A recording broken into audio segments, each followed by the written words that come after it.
ये कहानी उस समय की है जब मैं मेडिकल कॉलेज में इंटर्नशिप कर रही थी। जो लोग मेडिकल कॉलेज की रातें नहीं जानते, उनके लिए बताना मुश्किल है कि वहां की खामोशी कितनी अलग होती है। दिन में वही बिल्डिंग शोर से भरी रहती है। स्ट्रेचर की आवाज, डॉक्टरों की बातचीत, नर्सों की पुकार, मरीजों के परिजन, मशीनों की बीप। लेकिन रात होते ही सब बदल जाता है। कॉरिडोर वही रहते हैं, लंबे, सफेद, चमकते हुए। लेकिन रात में उनमें कुछ ऐसा होता है जो दिल की धड़कन थोड़ी तेज कर देता है। शायद इसलिए कि इंसान की आवाजें कम हो जाती हैं और मशीनों की आवाजें ज्यादा सुनाई देने लगती हैं। उस रात मेरी नाइट ड्यूटी थी। दिसंबर का आखिरी हफ्ता था। ठंड बहुत थी। कॉलेज की पुरानी बिल्डिंग की दीवारें भी जैसे ठंडी सांसें ले रही थीं। रात के लगभग 1:15 बजे होंगे। इमरजेंसी में भीड़ कम हो चुकी थी।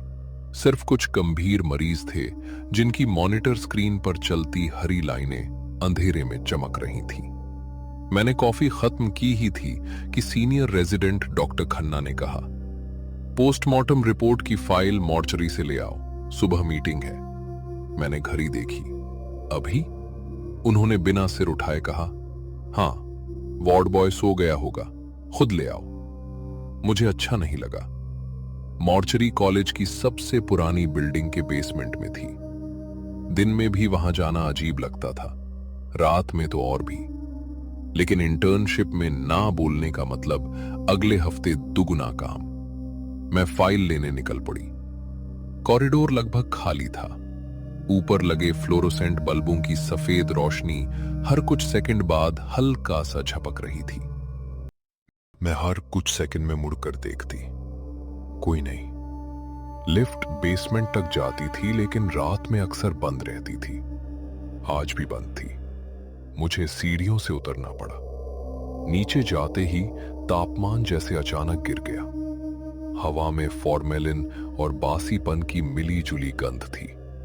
नीचे पहुंचकर मैंने देखा, मॉर्चरी के बाहर लगी पीली ट्यूबलाइट टिमटिमा रही थी। दरवाजा आधा खुला था। यह अजीब था। रात में मॉर्चरी हमेशा बंद रहती थी। मैंने धीरे से आवाज दी, कोई है? कोई जवाब नहीं। अंदर हल्की नीली रोशनी थी। स्टील के ट्रॉली बेड कतार में लगे थे। कुछ खाली थे, कुछ पर सफेद चादरें ढकी थीं। कमरे के आखिर में रिकॉर्ड रूम था। फाइल वहीं रखी होती थी। मैं जल्दी जल्दी वहां बढ़ी। फाइल मिल गई। मैं मुड़ी ही थी कि खटाक, पीछे का दरवाजा बंद हो गया। मैं चौंक गई, शायद हवा से। मैंने खुद को समझाया, लेकिन तभी स्टील ट्रॉली के पहियों के घिसटने की आवाज आई। धीरे धीरे चुर्र। मैं जम गई। आवाज बाईं तरफ से आ रही थी। मैंने देखा, एक ट्रॉली अपने आप कुछ इंच आगे खिसकी थी। दिल जोर जोर से धड़कने लगा। पुरानी फर्श होगी, मैंने खुद से कहा। फिर दूसरी आवाज आई, इस बार जैसे किसी ने धातु पर उंगलियां रगड़ी हों। कर्क कर्क। मैंने रिकॉर्ड रूम की खिड़की से बाहर देखने की कोशिश की। बेसमेंट का पिछला हिस्सा अंधेरे में डूबा था। तभी मेरी नजर सामने वाली ट्रॉली पर पड़ी। उस पर सफेद चादर थी, लेकिन चादर के नीचे कुछ हिल रहा था, बहुत हल्का, जैसे कोई सांस ले रहा हो। मेरा गला सूख गया। मैं धीरे धीरे पीछे हटने लगी। फिर अचानक चादर के नीचे का आकार उठकर बैठ गया। मैं चीख पड़ी। फाइल हाथ से गिर गई। उस आकृति ने चादर हटाई। वो वार्ड बॉय रमेश था। वो हड़बड़ाकर बोला, अरे मैडम। मैं लगभग रोने लगी थी। तुम यहां क्या कर रहे हो? वो शर्मिंदा होकर बोला, ऊपर ठंड थी, यहां ही सो गया था। मैंने गुस्से में कहा, पागल हो क्या? मेरी धड़कन थोड़ी सामान्य हुई। मैंने फाइल उठाई। चलो ऊपर। वो बोला, आप जाइए, मैं लॉक करके आता हूं। मैं बाहर निकल आई। कॉरिडोर में आते ही राहत मिली, लेकिन तभी मुझे याद आया, रमेश आज छुट्टी पर था। सुबह ही उसने बताया था कि उसकी मां बीमार है और वो गांव जा रहा है। मैं वहीं रुक गई। मेरे हाथ सुन्न हो गए। अगर रमेश छुट्टी पर था तो अंदर कौन था? मैंने पीछे मुड़कर देखा। मॉर्चरी का दरवाजा बंद था। भीतर से हल्की सी खटखटाहट आ रही थी। ठक ठक ठक। मैं भागी। सीढ़ियां चढ़ते हुए सांस फूल गई। सीधे इमरजेंसी पहुंची। डॉक्टर खन्ना ने मुझे देखकर पूछा, क्या हुआ? मैं हांफते हुए बोली, नीचे रमेश। फिर सिक्योरिटी गार्ड के साथ नीचे गए। मैं भी पीछे पीछे गई। मॉर्चरी खोली गई। अंदर सब शांत था, कोई नहीं।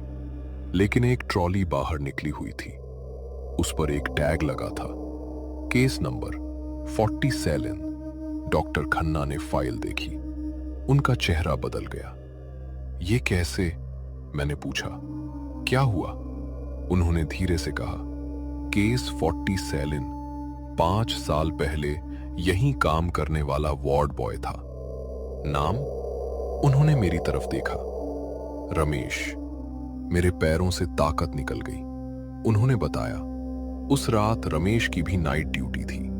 वो मॉर्चरी में अकेला था। सुबह उसकी लाश इसी ट्रॉली पर मिली थी।